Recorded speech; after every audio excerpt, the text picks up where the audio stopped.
Hey guys, what's up? It's Ocean the Skater here. Today we're taking a look at making a server on your computer.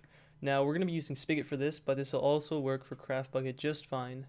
If you're using 1.8 or higher, then your Craftbukkit is being made by Spigot. It's like a fork. So what they do is they took Bukkit 1.7.10 and then just kind of updated it.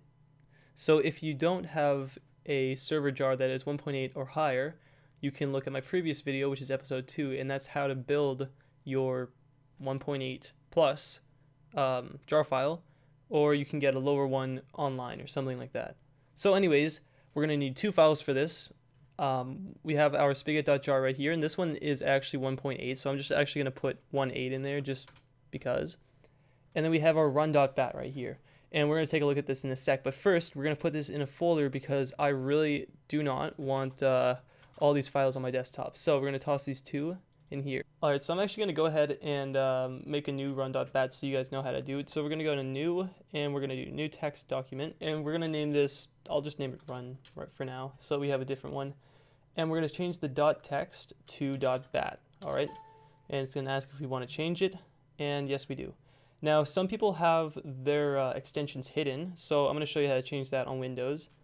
So what you want to do is go ahead and open up your control panel, and up here you can type extension, and folder options is what you're going to click on, and it's going to come up with this right here, and we're going to go ahead and click on view, and right down here, where is it? Ah yes, hide extensions for known file types. We're going to want to uncheck that. Alright, so if we have it checked, I'm just going to show you what it looks like if we have it checked. Then if we were to make the run file, we'd hit new and then text, and we'll call it run. Alright, so then you can see that there's no extension. So this is run.text, so if I were to go in and edit it right here and do .bat, .bat, then it's still a text file. It would be run.bat.text. So we want to make sure that we uncheck this right here, hit apply, and you'll notice that it says .bat.text, so we can make this .bat. Alright, so this is really crucial. So if it shows like a little gear thing on the left side and it says it's a Windows batch file, then we're good. So now we want to go ahead and edit it. So we right click and hit edit, and we're going to want to type something in here, and this is actually going to be in the description if you want it and don't want to type it yourself. So we're going to type Java, alright, and then we're going to do -xms, and what this means is what your server how much RAM your server is going to start with. So I like to start with 1 GB, so we're going to do 1G. Alternatively, you can use megabytes, and the G obviously stands for gigabytes, so we could do 1024 megabytes, or if you want to do it the other way, you could do 1000 megabytes. However, I like to just use gigabytes because it's a bit easier.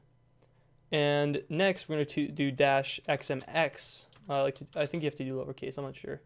And then I'm going to put 2G. So the xmx states the maximum allocation of RAM. So my server is going to start with 1 GB and use a maximum of 2 GB.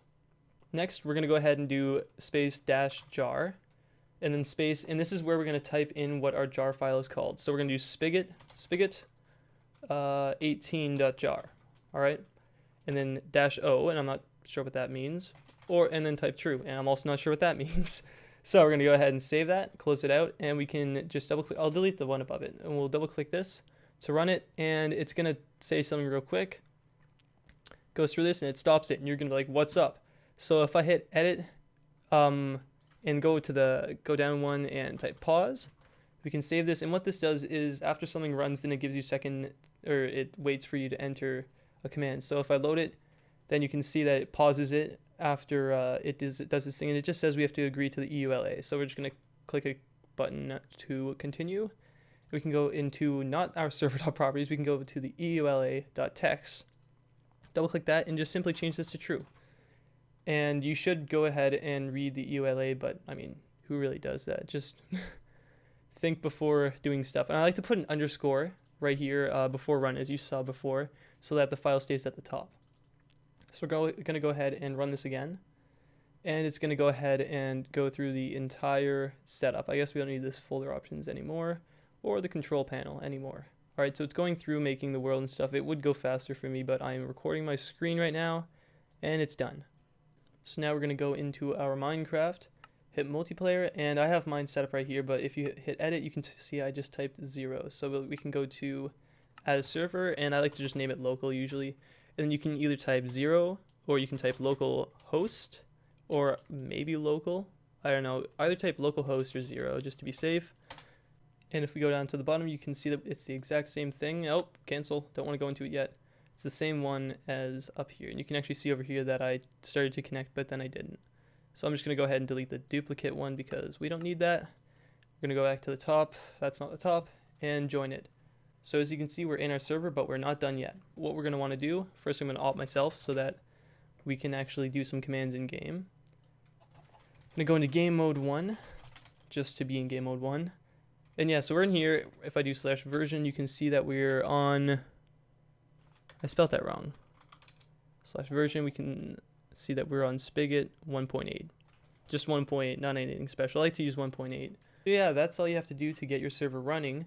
Now we're just going to take a quick look at plugins, because there are some plugins that you need to get for 1.8. Like you can't just search up Essentials plugin and go to Essentials and download it. That's not going to work if you're on 1.8. So we're going to go down to this link, or I like to just type in Spigot Essentials just to be safe. You can do Spigot Essentials, and this will work on your Craftbukkit server even though it's made by Spigot now. And you can see we can just download these. So I'll download Essentials, I'll download Essential Spawn, and that's all I think I need. So now we can go ahead and toss these plugins in the plugins folder. Toss those in there, and we're going to go ahead and restart our server, so we can just stop that there. I totally typed that wrong, and we'll run it again. I don't like it to pause personally. I like it to just close. So if I hit edit again, I can take out the pause and run it. All right, so it's done booting up. So if we join again, then here we are, we're back in, and you can see it says you have no new mail, and that is just a sign that Essentials is running. All right, so if I do, there's okay, GM1, there is /kill, I guess, /I, all these different Essentials commands. So make sure you get the Spigot Essentials if you're on 1.8 or higher. So that's all there really is to this video. If you guys have any other questions, then leave a comment down below. Any links that were shown in the video will be provided down in the description as always. So thanks guys for watching. We'll see you in the next video. Peace.